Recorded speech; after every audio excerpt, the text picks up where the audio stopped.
actually started because I felt like I was like living a lie. Like I was working at a pool in Orlando. I was like a cabana boy, and this British couple asked me like, "Oh, what do you do? Do you have any hobbies outside of this?" I'm like, "Oh yeah, I'm a stand-up comedian," and I never did it before. And I was like, "Oh shit, I should probably Why would do you it." just lie? Because like I was thinking about it so much that it just like came out, and then that week was the first show I ever did. I remember going home being like, "Dude, I can't live this lie," and then I started. That's how I felt with like veganism, because I was like I was vegetarian. I'm a vegetarian today. Are you? Oh, well, all I've had is salad. Today. Oh, okay, cool. So I'm technically a vegetarian. Oh shit. Yeah, because vegetarians like you have eggs, yogurt, dill, dressing. Okay, I fucked it up. I fucked it up. Are we recording? Yeah, we've been recording. Oh, okay. Okay. Well, we can probably just keep that.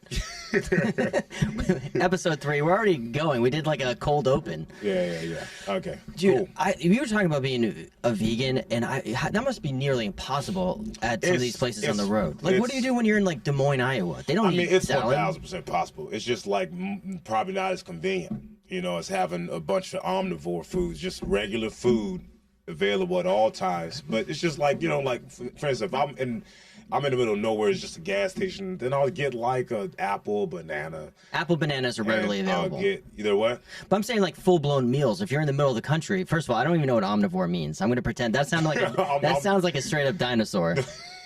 Like, you said omnivore, I'm like, what kind of, like, are you eating velociraptors and omnivores?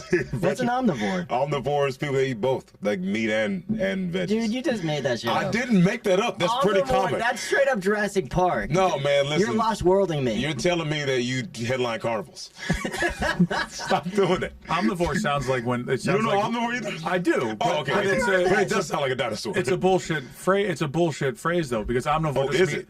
I mean, I'm sure it is a thing, but that's like when white people try to find some sort of disadvantage because they don't feel disadvantaged and they like want to be part of the crew. Because omnivore just means I eat whatever. It means anything. That's a bullshit phrase. You can just say I eat. Yeah, I eat food. Oh, you're an omnivore. So are you white? No, I'm Irish. So kind of like you're white. Yeah, no, but kind of like how immigrants. That's what they call them in America, but in the UAE. Oh, I think they call immigrants omnivores. That's what they call them. No. But I forgot what they call them there. It's like in the UAE, they call something different. Yeah, what do they call them? I don't know, but I have a computer. I forgot what they call them. Like worker bees. No, they don't. I did they that call whole them thing. Turkish. No, that's funny. No, because like I think it's around 90% the people that live there aren't from that area. Are you talking about the where they do the Qatar? Yeah, I read that it's a crazy statistic that like Qatar. That's Some how people they call it pronounce Qatar. it. Where they did the World Cup. Yeah. That's how they pronounce it. There's like expatriates. Expats, but they call expats. Oh, so you had me with the UAE. That's everywhere. That if you're from America somewhere else, that they usually call them expats. Oh, okay. Yes, I don't. My bad. The UAE threw me. I was like, I don't know. Like, I don't know. I just learned UAE yesterday, so I'll try to use as much as I can in conversation. There was something crazy statistic for the World Cup. Like, there's like 1,900 people who live full time in Qatar, but there's 3 million residents, and like almost everyone is not a Qatari citizen. There's like literally like in the hundreds of thousands of citizens. That's like Dubai. Same difference, yeah. Yeah, it's like most of the people aren't from there; they're expats. But I thought so. That's everywhere. Does expats mean only America? Well, it's former patriot, so I think that they don't want to say immigrants.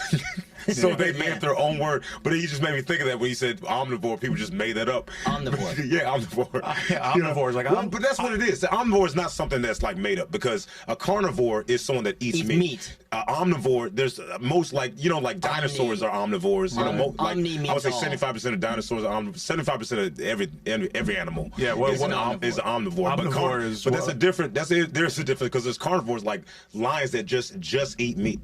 They don't eat any. They can't. Lions don't dabble in a salad. They don't eat none of that, bruh. They like give me all the meat, bruh, and they don't even chew it because their stomach is so acidic. So they just you never see a lion chew. They bite it and they swallow it and they just bam. Lions don't chew. Lions don't chew.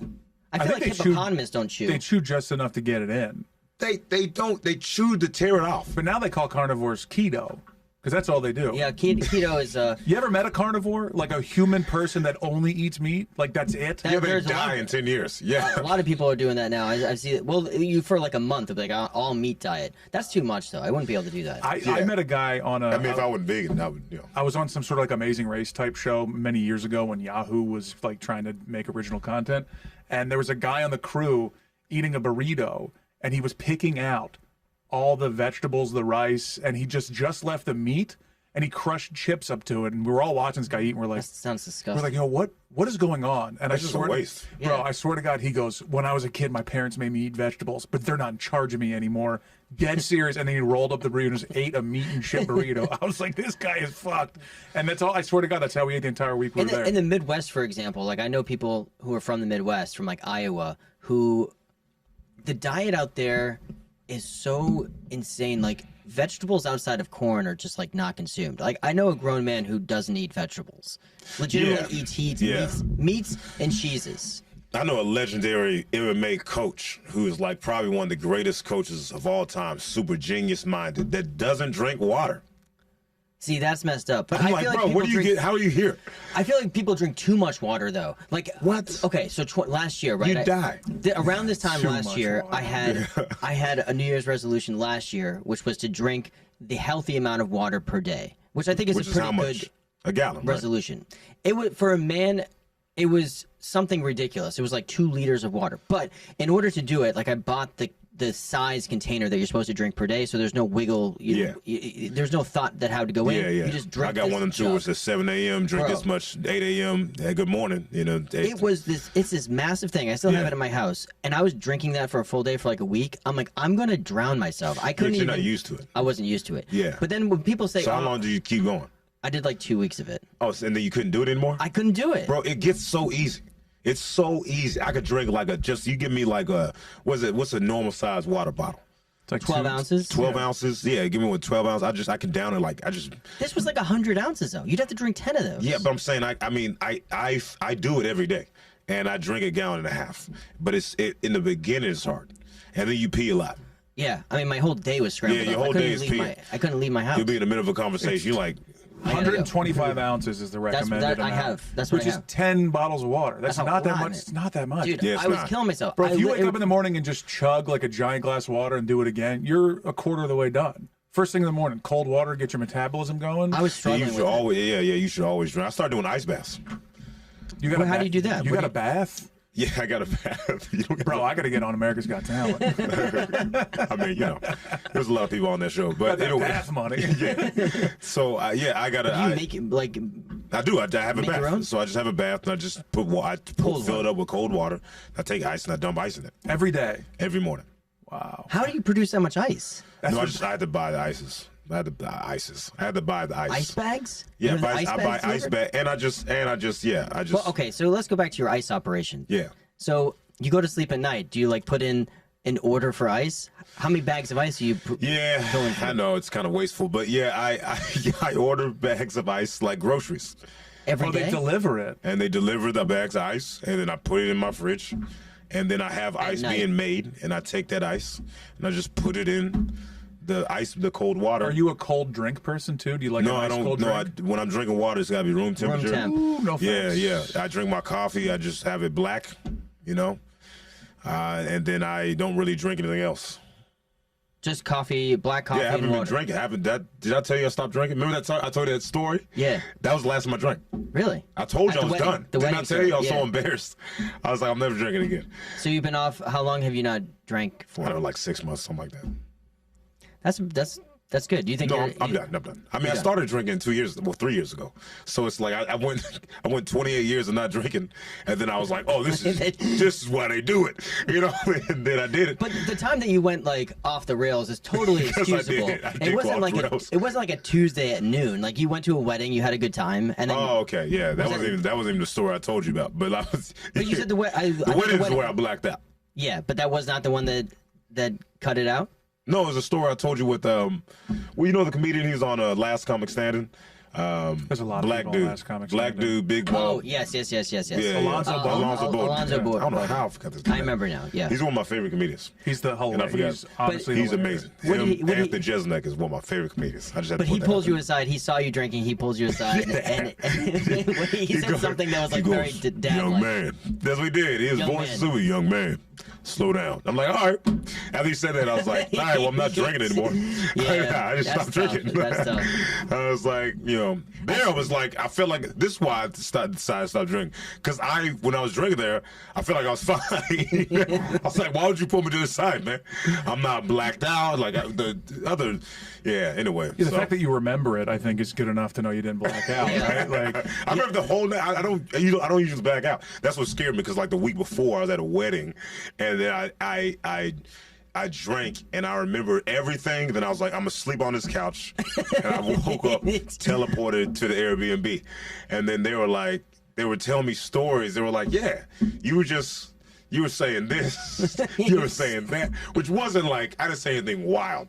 I didn't do anything crazy or nothing like that.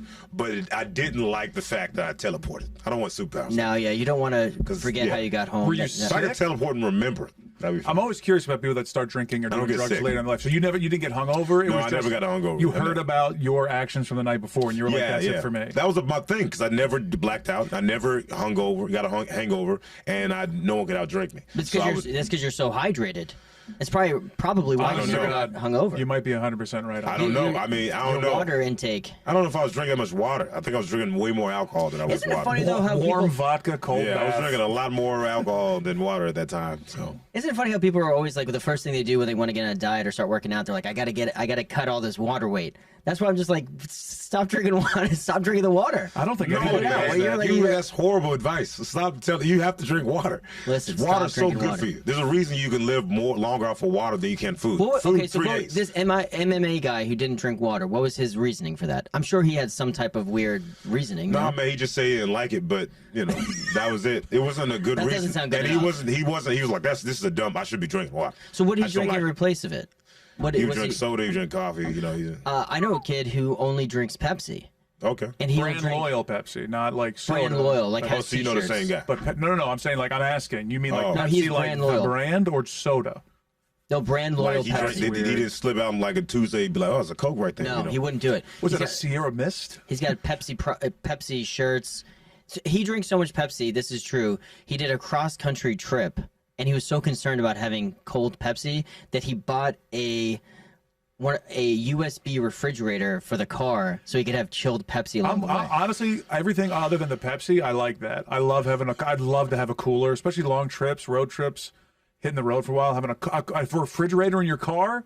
How The could best. how A could big they have- bottle to piss in. Now we're cooking. How could they have not had a refrigerator by now inside of the They do. glove box? They do that? They do that now. The Grand Mariner, the new Jeep thing that just came Doesn't out. sound right. Grand Mariner? No. Hold on. He made That sounds it up. made up. Grand Mariner, he made it up. No, fuck. I'll keep going. I'll figure it out. So when you're getting like a full-blown meal in the middle of the country, do you have to just eat piecemeal, or how do you figure it out? I mean, I just like if I go to an Asian restaurant, I'll say spicy fried rice, no egg.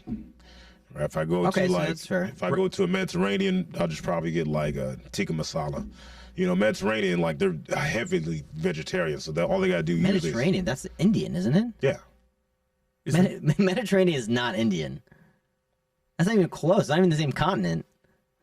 Mediterranean food? When I Google Mediterranean, Dude, stop. That's I'm not just even telling you. close. Hey, listen. Bro, I do cruises. Okay? Now listen. When I Google Mediterranean cuisine, a whole bunch of Indian restaurants, I didn't come on. Listen, bro. I'm not saying I'm smart. I never claimed to be smart. Dude. That's why I don't like doing podcasts. I feel like I'm going to talk long enough, people going to figure out I'm dumb. hold That's on. why I'm like, go ahead. But the way you said it was like so. It was so that confident. it got me going. What? Is India in the fucking Mediterranean? No, it's Mediterranean It's not. food. It's not. It's What not do you- Indian dude, food. not even close. India is so far from the when I med. say- I don't care the location. I'm talking about, I'm going to put in my maps. Mediterranean cuisine. Google Mediterranean cuisine. I'll even go far to say that, like, I don't even think You anyone... could say like Croatian. You could say No Mediterranean Greece, cuisine. I Greek just put in food? Mediterranean cuisine. Look what's popping up. Well, listen, you can't go by people putting their. That's all Indian food.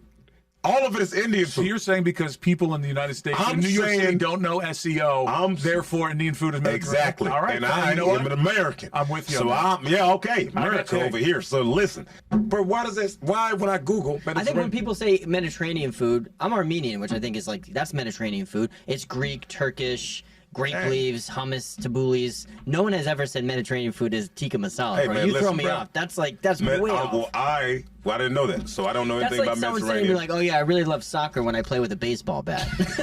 You could even say like Jordan, Lebanon. Not even close. There's so many countries that are in the Mediterranean: Libya, Egypt, Croatia, food is Turkey, Mediterranean. Greece, Listen, Italy. hey, like, guys, listen. but none of that is India. That's great. I didn't know that. But I didn't know that. tikka masala is chicken. So you just No, get the it's sauce? not. I mean, not where I go. It's like it's chickpeas. It's chickpeas, rice. Bro, you're thinking of hummus. No, I'm not. You think I don't know what hummus is? You're I talking about mess up hummus. one Mediterranean thing, and then all of a sudden I don't know. I know what hummus is, Brett. Hummus is chickpeas smashed together. Okay. They have chickpeas. They have like a tomato paste. They have rice, and then I guess it would, they have a vegan substitute. But there's never. But tikka masala, what you just said, is a chicken dish. Man, let's Google tikka masala. Dude, 100,000,000%. Tikka masala it can be any protein. They could do Shut your You face. could do a Yeah, tofu. shut your face. Yeah, absolutely. But what you Shut said, your face. what you said was in it though. What you just described is not in tikka masala. What'd you say? Well, I'm a liar. I lied. Dude, everyone should go to the Mediterranean and get hummus tikka masala. I'm into it. We should go to the Mediterranean and get some hummus, tikka masala. We should go there on a cruise ship. That way, We can all make yeah, and go on a cruise $3,500 a ship. week. Exactly. Have some fridges in our rooms. Have all the Pepsi. All right. We just did. We just played Vegas yesterday. I thought of you. Where? The Virgin Hotel, the new Virgin Oh, Hotel. nice. I Virgin just wanted to be Mobile. out there. No, it was a Virgin Hotel show. It was cool to be out there, but I saw a lot of. It's fun to have a Virgin Hotel in Vegas because that's not true. Yeah, you can't be you can't be virgin in Vegas. I saw some unbelievable things out there. Yeah, it's pretty. Well, I went to a nightclub for the first time I haven't been to a nightclub in a long time. I went to a nightclub, not usually my thing. Yeah. Oh, And- you ended up having fun? Because I hate nightclubs. I didn't care for it, but it was very interesting people I watching. don't like dancing. I mean, I wasn't on the dance like floor. that. I like that, but I was looking over, and just what you see out there is just on another planet of everything. Like even sexually. Like I look over and Well, it is Virgin. well, we didn't go to the Virgin nightclub. We went to a nightclub in another place, and I'm sitting there and I look over at the table, and it looks like you're just watching. It's like a Brazzers video. It's just like these girls are making out with each other. They're barely wearing anything, and What? yeah, it was wild. You're jerking off in the corner. I know. It's exactly It's like just the videos. like being at home. It was wild, man. I saw some crazy stuff out there. Yeah, I lived in Summerlin. I was like The suburb. Yeah, I decided to not go out. The only time I went out. Bless you. Bless you. Oh my gosh. The only time I went out in Vegas was New Year's and my birthday. Where'd you go on New Year's there? I got stuck in the hotel because Oh my gosh. So they did this thing where they were like, it's gonna be crazy. I got another one. Hold on. Oh my gosh, bro. He doesn't Ever like our since I got COVID, I went to I was stuck. New Year's, I was stuck. They cut everything off. They were like, What do you you mean can't they're drive. stuck? They locked you in. They were like, hey, you got to leave by this time because What are you just talking about? Who locked you in? the city, What? somebody, they locked you in. You couldn't drive out. That doesn't sound real life. What Well- year was this? Because they were like, people are gonna be so drunk Okay. and it's gonna be so wild and dangerous that you can't leave. So they weren't letting people go Onto out the- and onto the cause strip? car wrecks everywhere else. So you were on the strip as like a bubble. You couldn't It come was in a or go bubble. out. They were like, you can't go in there. I mean, I think maybe you can walk. You know what I mean? They would let you walk, but they weren't like it was just like everything. The way they made it, it was like this is the New Year's. You're choosing to celebrate New Year's or something In like the bubble. You had to stay in the bubble. Yeah. So you were living in the suburbs. You come into the bubble for New Year's, and you're saying you couldn't get home. Well, that's why I worked in the bubble. So when I got off work, I had to leave immediately, and I was like, well, it's New Year's, you know. And so I remember like staying. I don't know how we got. I think we like Ubered and I think I drove. Well, I drove. So like I don't know. I don't know. So you stayed all night. Did you go to a nightclub that night? No, I didn't stay all night. I think I didn't drive. Of course I didn't, because I already knew before ahead of time. Yeah, I just no. We try to go to we try to go to some club. I don't like clubs. I'll go to a bar. A bar is like way more chill, and I think I'm just too old for clubs. I don't know. Not even too old for clubs. I remember when I was 18 being in a club. I was like, I don't like this. For me, I think the music is way off. Like I was at this nightclub in Vegas, and pretty much what you would expect. They have like the dancers doing all like the little moves and like the confetti that comes down, and they're spraying everything and spraying like air cannons and all that stuff. You know, okay, but it's the music that throws me off the most. The sound system is actually dope. I literally was thinking the whole time, I'm like, man, I would love to play some Janet Jackson right now, or I'd love to play some. What were they playing?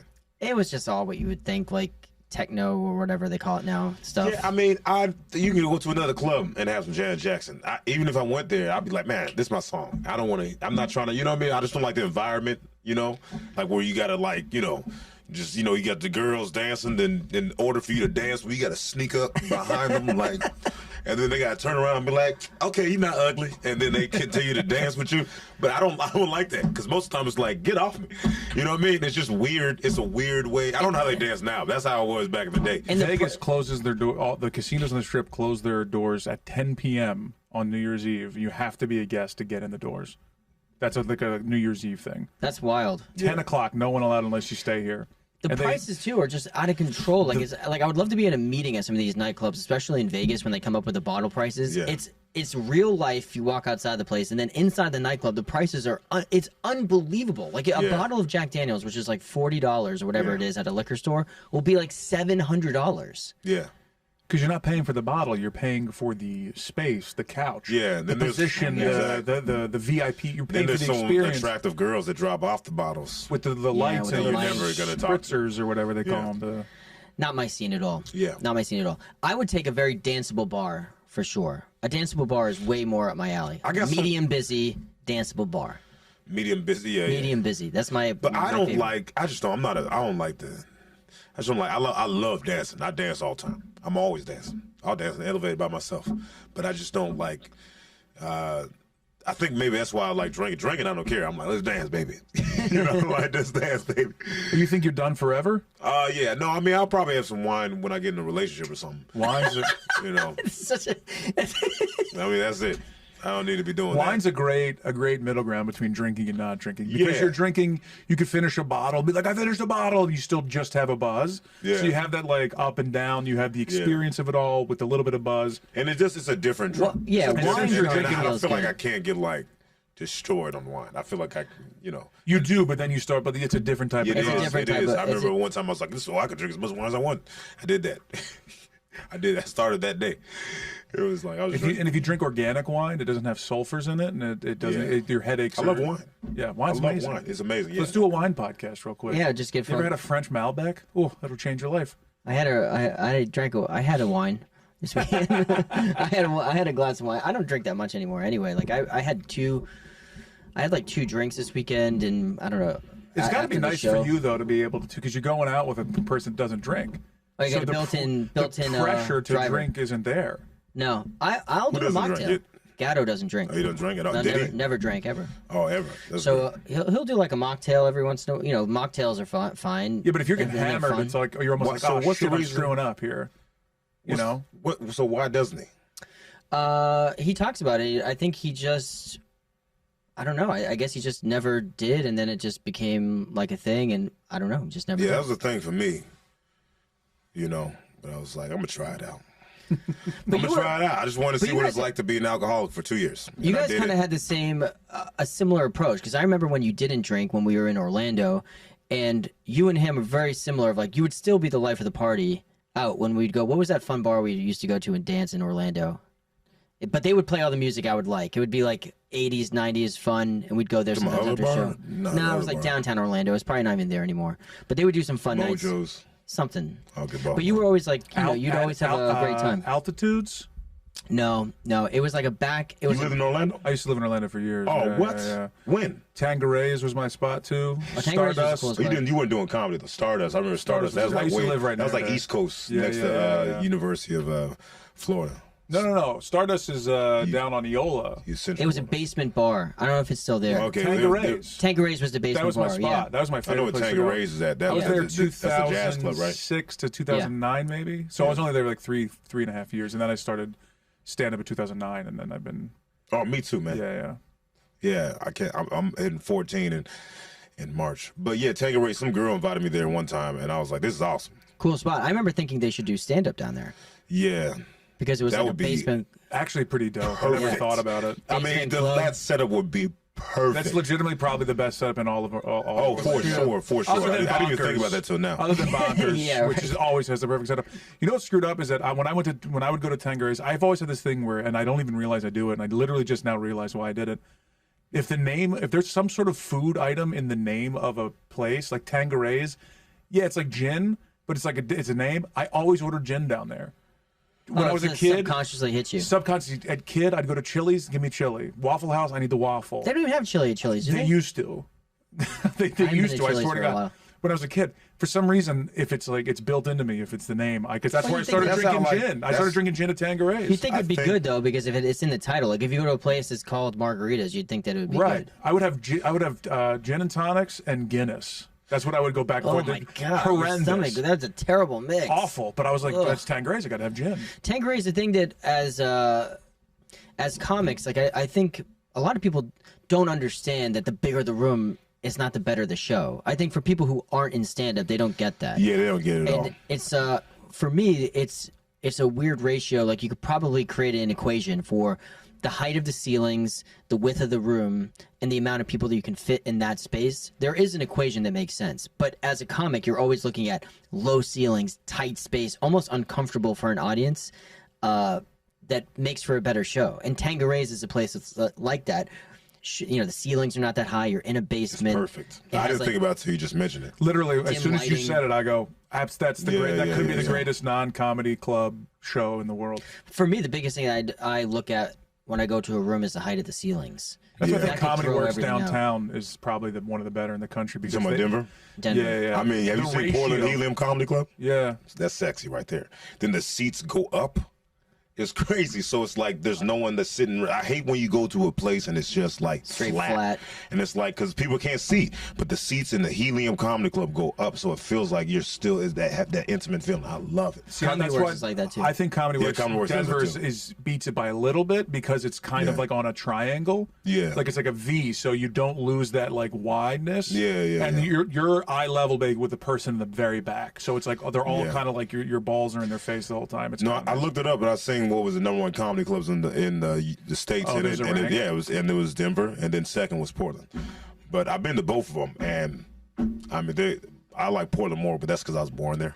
So I probably had a bigger pop for you know what I mean. Like, but I remember it being Same. You know what else might also help is that the people that run both of those clubs are some of the best people. I think. Yeah, the super Helium Portland, and the Denver Comedy Works people. Like the staff, like all, they're just Yeah. the coolest, chillest people, and I think that makes so much. That's so important in comedy is to great room, but the great people as well. Well, because they get it. They're comic friendly. I think is very important. We played the Celebrity Theater in Phoenix. Have you been through there? It's like a theater in the round. in Phoenix. Yeah. No, until I go there, I do a tempeh or I do stand up live. Man, comedy in the round is a completely different experience. It was like Yeah. very interesting. It was fun to Good do or it. It takes a couple minutes to settle in because you're surrounded by people, so like you're used to having the safety net of what's behind you, sort of like you can use the stage when you're just looking straight out. But when you add the added eyeballs to your left and right that go around you, it's you almost have to concede to the fact that you're gonna be delivering punchlines where people can't see your face, and you have to use the stage differently. But the way that room is set up, it's it plays like a club, but there's people everywhere. It was electric. It almost felt like being on a game show set because it's lit up almost like you're doing an MMA fight. Yeah. Because there's no spotlight. Everything comes from the top. Man, what a fun experience though to play in the round. Awesome. That sounds awesome. It was cool, man. It was fun. Everyone right up on you. Yeah, I remember I did like what they call Sorry. They called. Cruise ship? Yeah, I did a cruise ship. No, I did a rough draft. What's it called when you film something? Pilot? Pilot. Oh my gosh, that was hard. It's called. If rough draft is not far off. Yeah, but that's why I knew you was gonna make the connection. But I was like, I don't know what the pilot.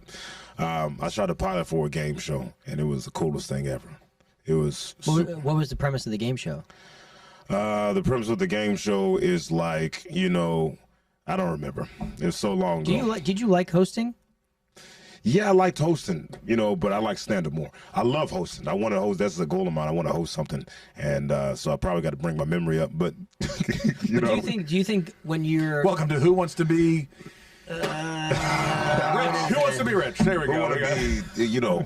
Do you think that the responsibilities of hosting is what throws you off? Because like in stand-up, we always can be in the act, whether we tangent or not. But I think it's fun. I think it's a fun challenge. I'm all about challenges. I have I think that's a fun.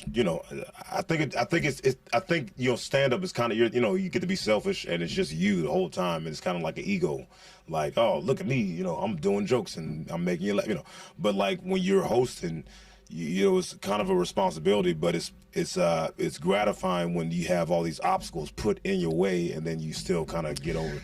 Because you have to, as a comedic host, whether it's on television or whatever, it's like even if you're a stand-up host at a comedy club, like no matter what, like you still have the responsibility. There's something coming after a joke, or there's something coming after whatever you do. Like you still have to move the show along. Yeah, but it's kind of a safety net, as in you just reading.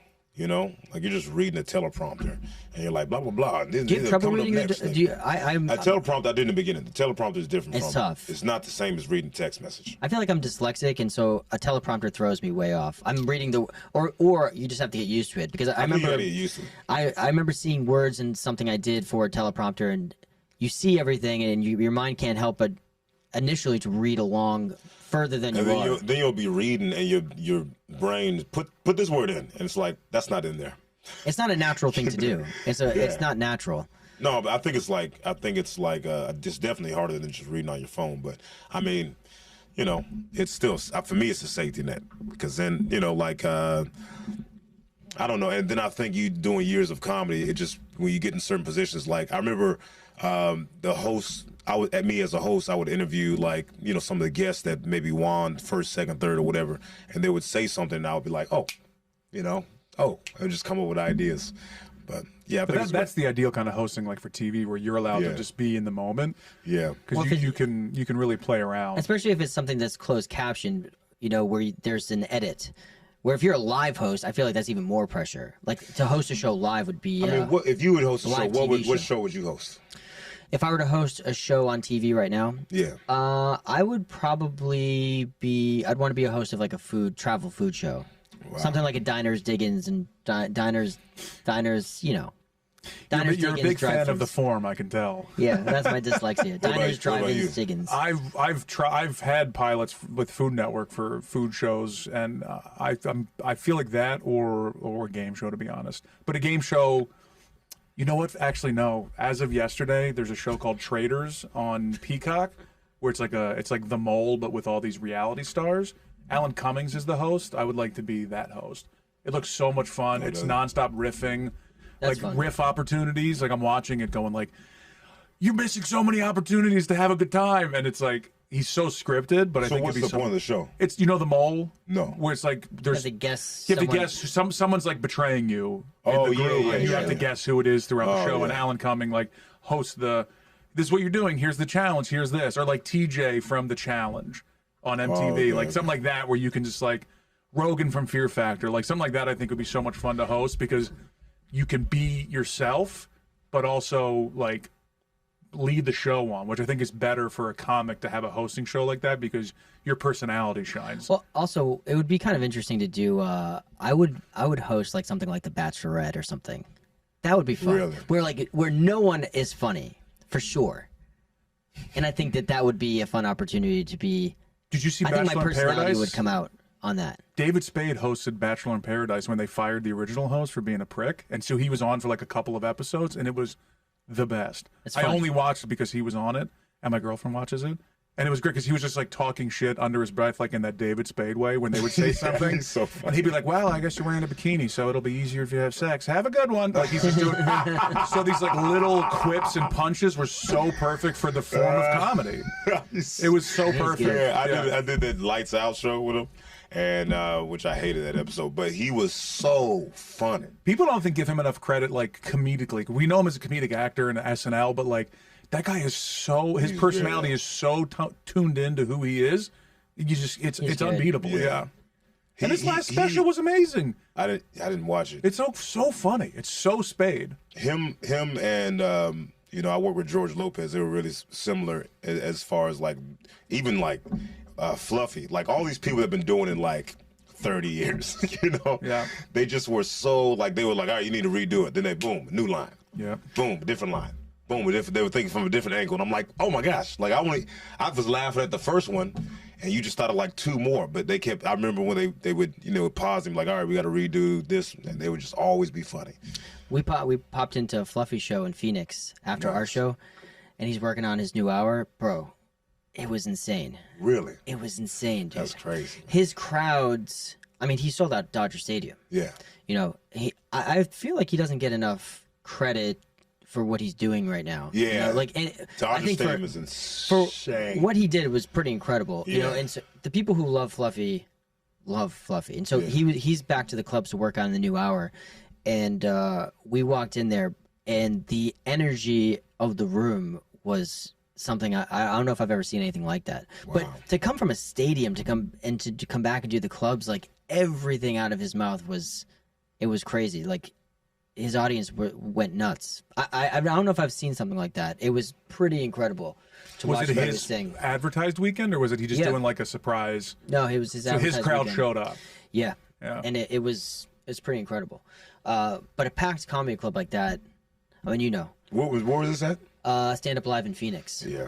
And to watch him do stuff and work with the crowd. I mean, that must be an interesting experience to do an arena show. What was it like though? What was he doing? Like, so he would. It was just like his control. You'd think that like after doing stuff like stadiums or arenas or whatever, to come back and to work the crowd in the way that he did at a comedy club where the people are 3 feet away from you, and versus someone at a big Dodger Stadium, you probably have no interaction with the crowd. Yeah.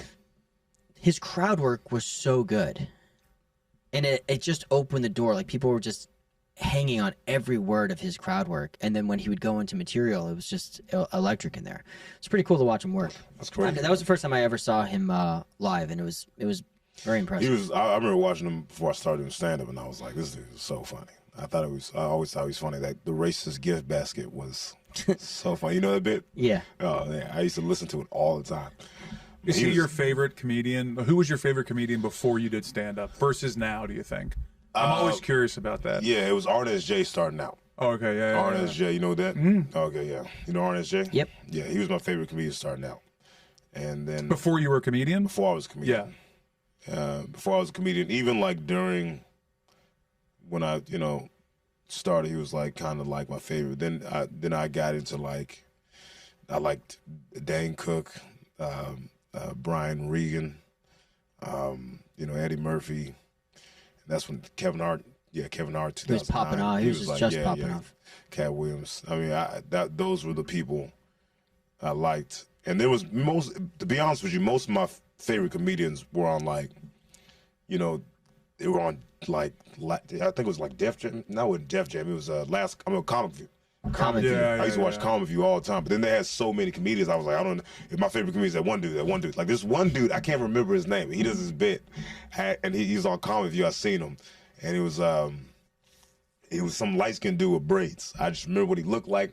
I remember the whole setup. I remember him talking about how like he got caught with his friends. He got caught with his friends. And I'm not his friends, or his cousin. Like he was running from the cops, and then he cops. He goes in the bushes. They catch his cousin, and then this cousin's walking back, arrested, stops in front of the bushes, and goes, "Dang, they got us, man." I remember being like the funny. We kept doing that, like they got us, man. Me and my siblings, the whole, throughout the house, we just always thought that was so funny. And I don't know that dude's name. Like I They can't remember his name. Comic View was a show. They had a show on Comedy Central, Comic Blend, which was kind of shot in a similar way. But that show was like rapid fire. You might get like 8 comedians in a show, right? Yeah, it was, and then they started doing remixes when it started. That for me, that made it worse. Because they were like someone would do a joke about food stamps, then it'd be 8 jokes in a row about food stamps, and it was like that's too much. Yeah, it's too like quick. So they stopped. I guess they filmed a bunch and they stopped doing it. So they were like, all right, well, people love it, so we're gonna keep instead of bringing it back, we're gonna like do remixes and stuff. I don't know what happened behind the scenes or whatever. Well, Netflix kind of has like similar format shows now. I think the stand-ups, a couple different types of shows, but nothing as popular as like late 90s, early 2000s of those stand-up shows are on Comedy Central or BET. They don't have like a format for that now. I feel like it's just YouTube. Like if you want to discover a new comic, there's nothing really on streaming that does YouTube, that well. TikTok.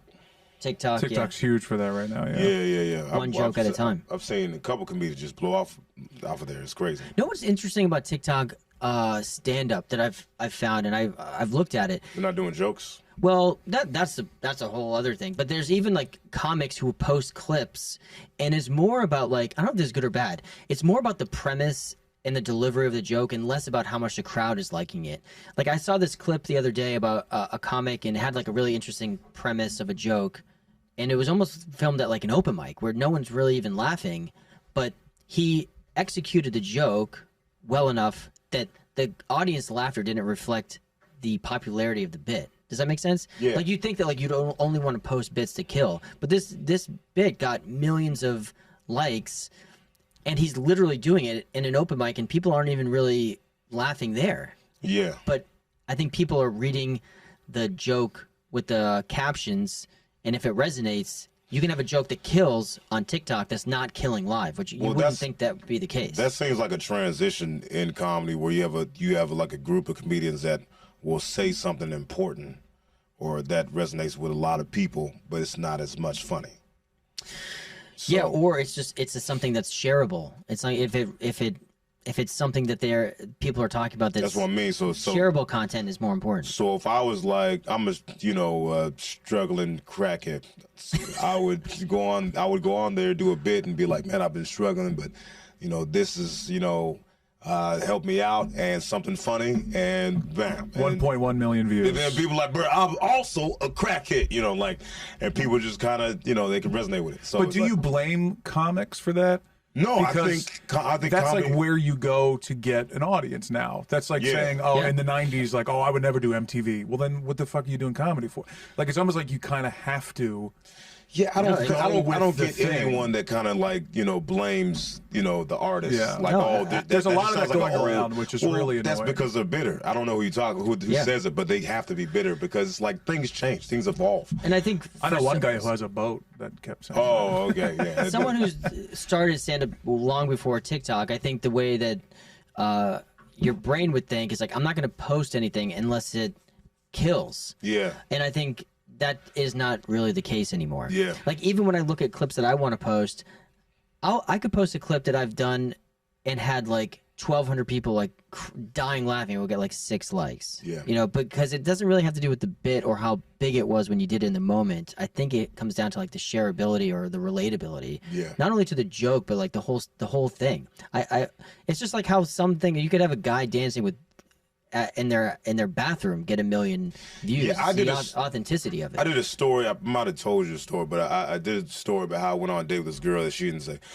She didn't say thank you for me paying for her food. You didn't say thank you on the date. She didn't say thank you for the food. Like I remember like That's bad. Yeah, it's not a good start. First date? But there was a bunch of things in it. Like when I first. She walked past me, and I didn't. I did this whole story about how I didn't see her, but I was like, she smelled like she fine, and so I went and got her number, and I was like, we should meet up. And she was like, hey, I didn't confirm with her. She got mad at me for not confirming. I was like, we agreed the day before, and then we met up, and then she was late, and then we were talking, we were fine, cool, and then I think I said. Are you crazy in the middle of a conversation? Because she was saying some things, and then she was like, well, what's your definition of crazy? And I was like, that. You? I was like, because you didn't say I'm not crazy. Like if someone's like, are you gay? I'd be like, no, I just know I'm not gay. What's your definition of gay? I'm not gonna be like, what's your definition?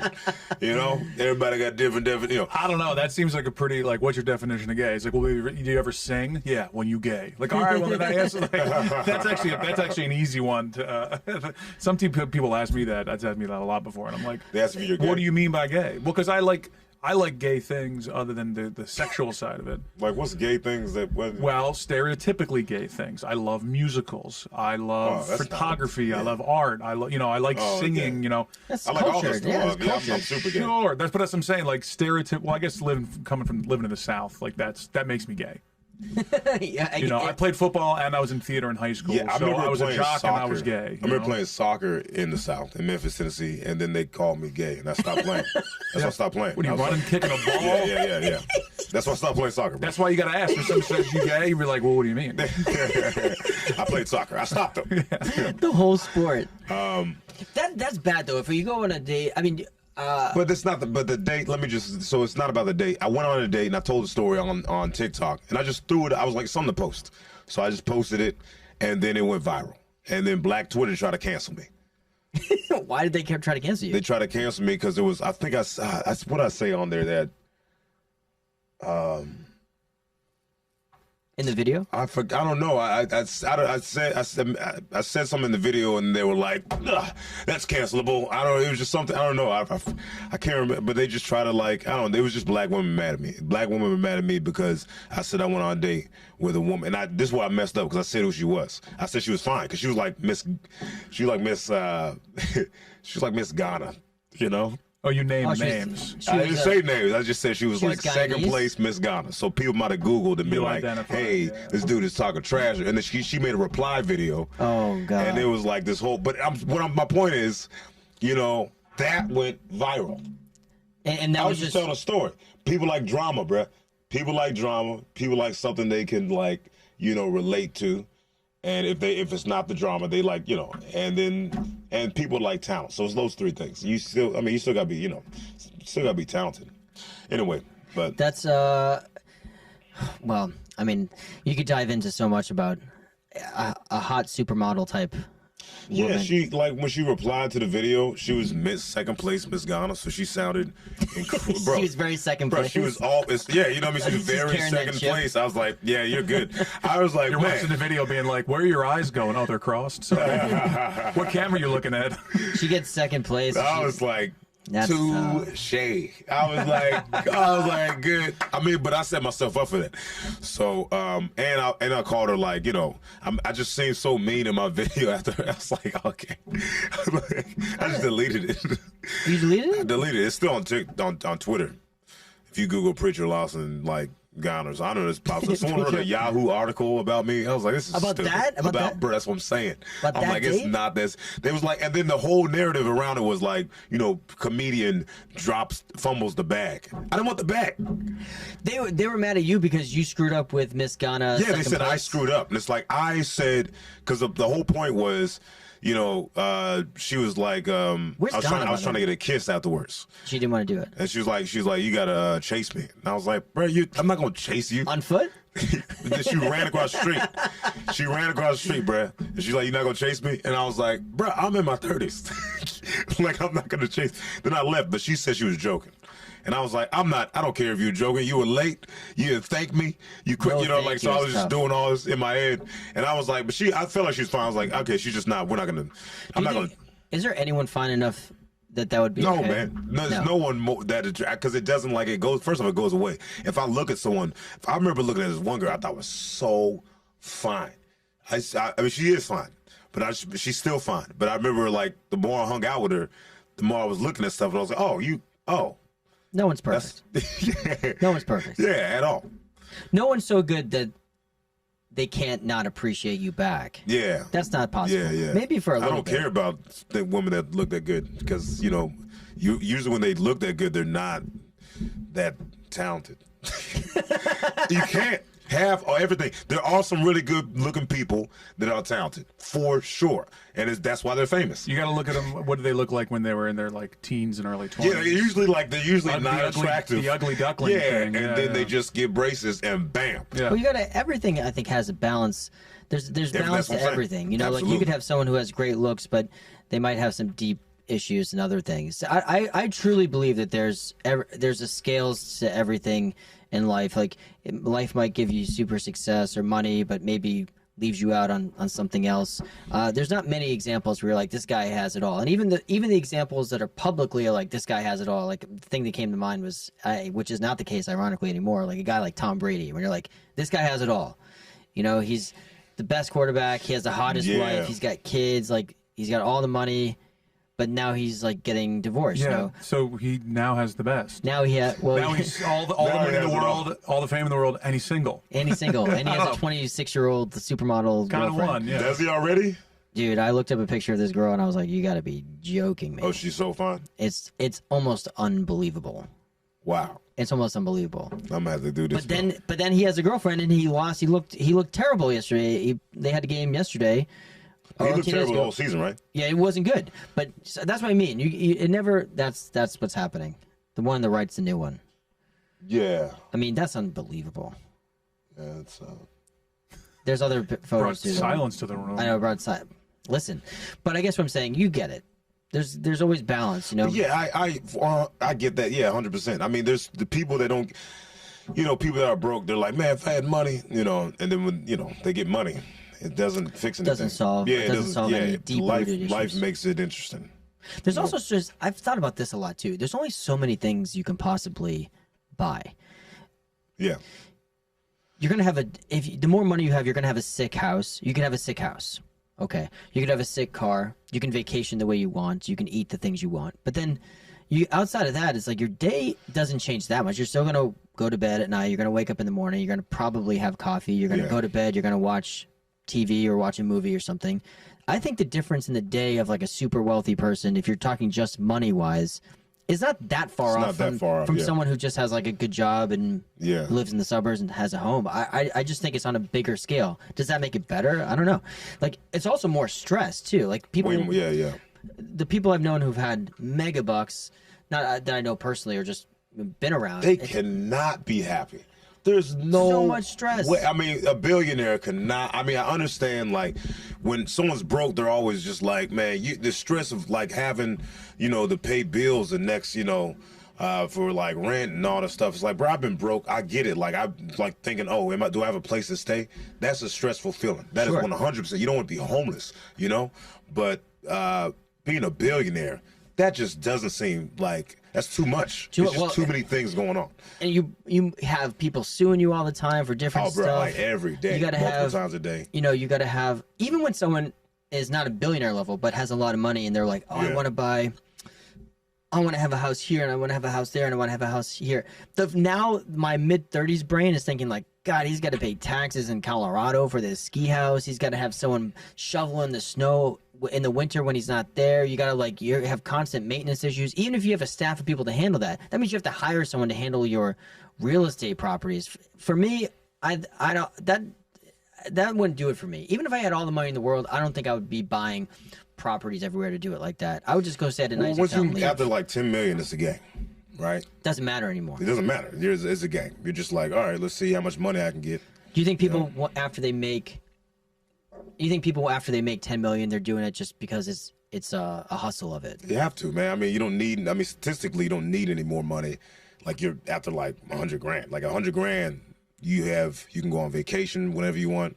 You can take care of your family. You can get whatever basic gift you want.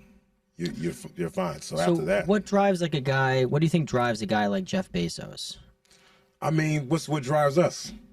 Do you think he treats Amazon like we treat comedy? Like you can't stop doing it because you can't picture your life without doing it. Like I can't imagine a life without doing stand-up. Do you think that's how he thinks about Amazon? For sure. Or business? I think everyone gets their high. We get our high from like, people making people laugh. Some people get their high from drugs. Some people get their high from like, being the number one company. So if you were to get to the essence of that, what do you think? Because people always they skip over the work part of, what's the secret of life, or if I had, like you said, if I had all the money, I'd be happy. What do you think is the missing link between where people are at and having the money Do you think it's finding the thing that? What, the missing link between people? Do you think that the missing link is like, for example, our stand-up is our thing, which drives and we want to make money, but it all comes from the passion from doing stand-up, right? Do you think the missing link is like that, having that thing that you can't live without? No, I mean, I could live without stand-up.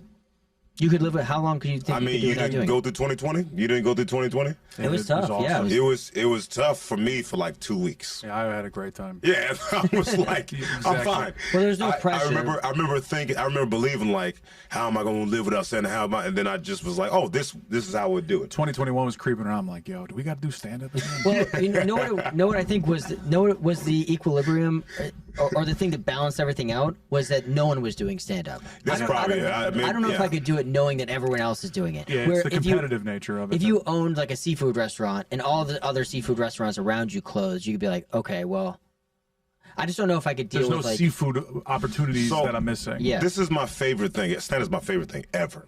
You know, I don't want to ever stop doing it. I just know I can. And I know if I ever get in that position. You know what I mean? Like there's athletes that don't want to stop playing football, but then they get an injury. They don't have a choice. So you kind of just be like, okay, life, I'm going to deal with it.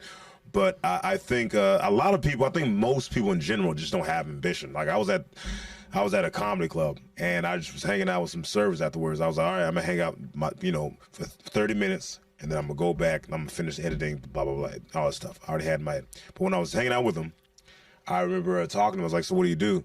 And then they were like, nothing. All of them were like, nothing. They had no hobbies, no general interests. Nothing. They didn't do anything. And I'm like, I think a hobby is important. For sure. I think a hobby, even if you don't even have to be world class at it, I think just having something, and the description of a hobby someone told me recently that stuck with me is just something that you can fail at. Yeah. I think people need that. Yeah, I need that. Just sure. having something, and I'm not even talking about comedy, but just having something that you can do that you can fail at, meaning you can get better at it, something that you can track progress on is important. And I think a lot of people don't have that. I know what people replace that with in 2023, that people replace that with watching stuff on TV. And they feel like their hobby is, I'm going to watch this series. But it has you have no positive or negative for you personally. People think, oh, my hobby is watching this show. Well, I think for them, they watch the show, they talk to friends, family members that watch the same That's show. what's going on with them. Yeah. But like if you have a hobby, I think a hobby is something, it's not this for everyone, but Do you something have a like hobby? golf. For example, like something like golf for me would be like a hobby because I know that I can get better at it. I have good days, I have bad days. I can track my progress. I can. And there's no improve. financial stake to it, to you. Right. I can improve. I have good days and bad days. I can improve my equipment. It's something that I can track and I think that's a hobby. Do you have a hobby, Preacher? I go to the gym. I used to be MMA, but I that hurts. So I go to the gym and that's my new hobby. And I'm trying to, like when you're in the hotel on the weekend, what do you do when you're at the hotel? I do the same thing. So I'll like land and I'll do the show and then I can't sleep for 2 hours, 2.5 hours after the show. Yeah, Y'all sleep afterwards? No. Yeah, I can't sleep, man. It sucks. So what do y'all do?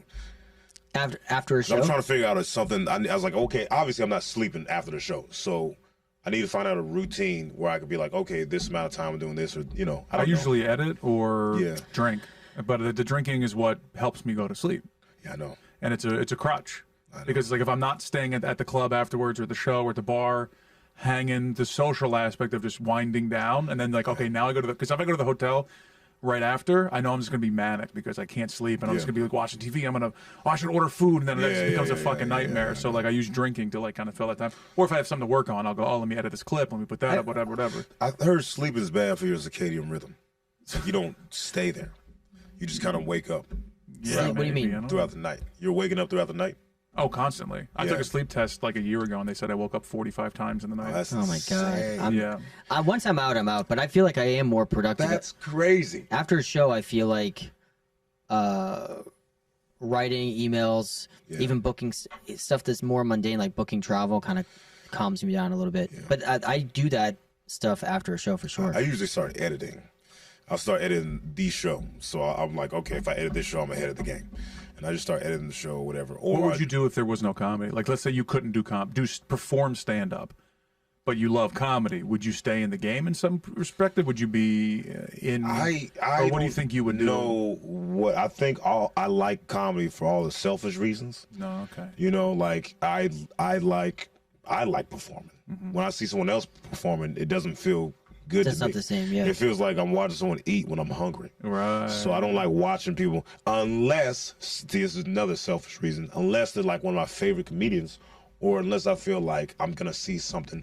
Because, I mean, Or 13 years. Or it's your feature wrapping up. Yeah, I know, right? Because then you're about to walk off. I don't even watch, bro. I don't watch people before me. I just don't even watch people Smart. before me. I mean, if they ask me, but I'm not watching people before me. But like, you know, so 13 years. About the same, yeah. Yeah, so it's like, okay, so you're going to watch someone do stand-up, and you're kind of going to be like, well, I kind of get where you're going, right? Yeah. You kind of you're just like, okay, premise, But there is something beautiful about like catching a set and being like, oh, I didn't think you were going there. Yeah. Because then it's like, Yeah, oh, this is yeah. why I love comedy. Yeah. But when you have the punchline in your head before they even know. like get finished with the I hate setup, that. it's Yeah. like, all right. But so what I'm saying is those people, like I like watching those people where I'm like, I never know where this person's going. right. Or it's fun watching them go to that place. Yeah. You know, because I can see someone's, okay, they're going here. But if I have fun on the ride, I'm like, I'm down. You Yeah. know? I recently had because I love tagging people's jokes with them and being like, "Oh, what if you did this? You ever thought of this?" Just it's just a fun exercise as a comic. Yeah. There's one comedian that I just do not like or respect in the world. Yeah. Truly, and I tell me. happened to walk into their show. I'll tell you afterwards. Okay, cool. And there was like 3 tags left on the table, like complete, like so red, like right there. And it was the happiest I've ever been not giving them that tag. Are you kidding me? Not It was. to vent it I've out. never felt better in my life because truly my favorite thing I think would've told- next to performing is talking to friends about like, oh, can we talk about that bit? I fucking love it, this and that. I walked out of the room being like, oh, I didn't give them that I'll tag. keep this for myself. No, it's their stuff. It's not anything I could use. How long we But got? I was Because so I got happy. pee. I'm Yeah. pee real quick. Can I pee? We're Yeah, over an hour, so do you want to wrap it Are up? we? Yeah. Oh, snap. That's cool. Look at us. We talking. I know. You know? How bad you gotta go? I mean, I got to pee. But, I mean, you know. I mean, what do you mean? How bad I got to pee? I got to pee. 1 to 10. This is how bad I had to pee. That I was like, in the middle of this podcast, I'm going to go. Leave one more. One more bit. That's fine. Yeah, well, we That's covered such a lot. an interesting, I don't know, idea, though. I don't know. Think about what What would you do? Like, so I mean, I feel like if I stepped away from comedy, doing stand up, I'm still gonna be I can't not be the part. I just developed all these freaking tools. But Yeah. that's the thing that's I'll just crazy. produce specials or something. I don't know. Because when you're on your downslope emotionally, you start thinking about this stuff, or at least I do. And I'm like, I don't. Same thing. I don't know if I could stay in comedy because I'd be salivating with like if I'm miss like it too much. if I was You a have to take a manager, an break. agent, or something, I'd be like, you're not good. I could fucking do it. You know what I'm saying? know, Like, I'm I feel like I You'd get have to that. take a break though. I think I'd have to take a break from, You'd have to take from a break. the business. I would. That's what I'm saying. I would take a break. Then you can come back though. You'd miss it. I mean, there's I know a what you reason managers are managers and agents are agents, and it's usually because they tried and it didn't work out. But then, but this, Hey, name names. I got a few names. I got a few names. I'm like, you did comedy anyway, but there's they still get that high. I used to get the high, bro. I used to love serving. People used to hate serving. I loved it. I would just be bitten them the whole Same. time. I loved I'd be it. bitten Bartending, serving was the best. It was great. You know, I mean, you don't like the other things behind it, like cleaning up, No. or when you get a bad customer, you got to act like it's not. You know, I think But I'd it's be a also- write I try to be a writer, like on a show or something, Yeah. because Yeah, I stay can in still the be business. creative. I can still flex that creative muscle. There you go. But not have to worry about the performance. That sounds better. Yeah. yeah. I just started writing. Because I couldn't be around comedy and not be a part of it. In that sense. Me neither. I feel like I couldn't do it either.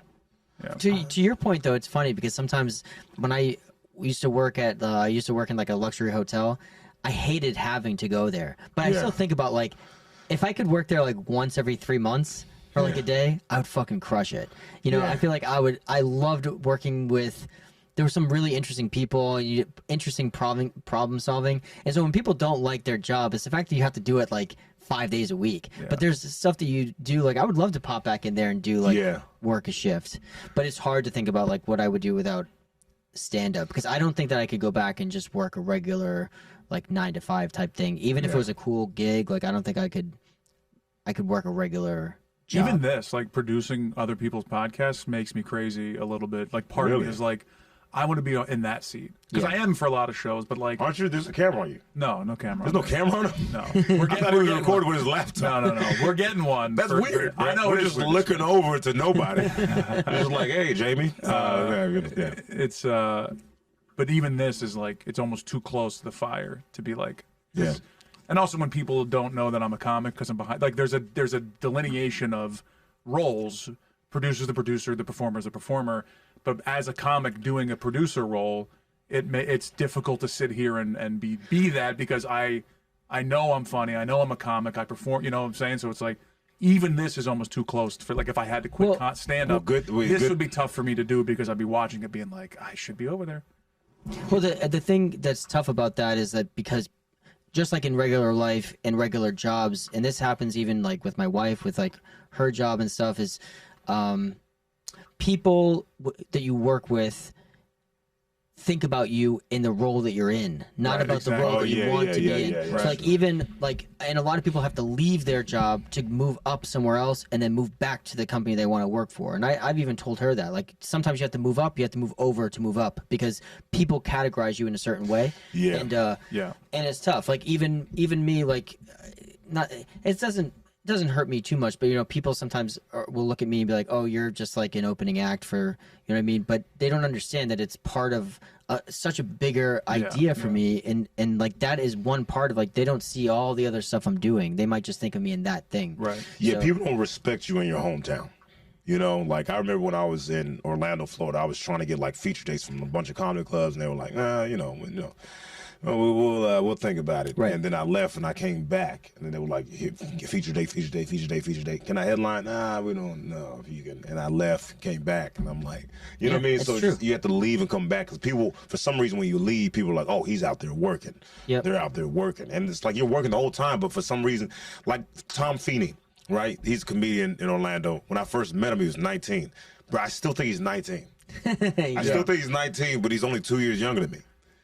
You know, that's what we were pre-show. We were talking about this comic that I got into an argument with. He was online talking about like this guy's barely a feature act. He's not funny, this and that. And the messages were, I worked with him 10 years ago, and that's what he's basing his opinion on me out of. I'm like, oh yeah, he doesn't see it. Obviously, you know me from back then when I was 2 or 3 years in. Yeah, but like you're trying to like fuck my shit up based on some bullshit from 10 years ago. Like, stop. I think the bigger lesson there for people, including myself, in entertainment, but also for normal work, is that like you can't get discouraged with how the people closest to you in work, or even family, to be honest, their opinion of what you're doing now or where you can go, because often it's tainted with this thing that people can't get out of their head of what you're doing now. Yeah, like how parents don't listen to you.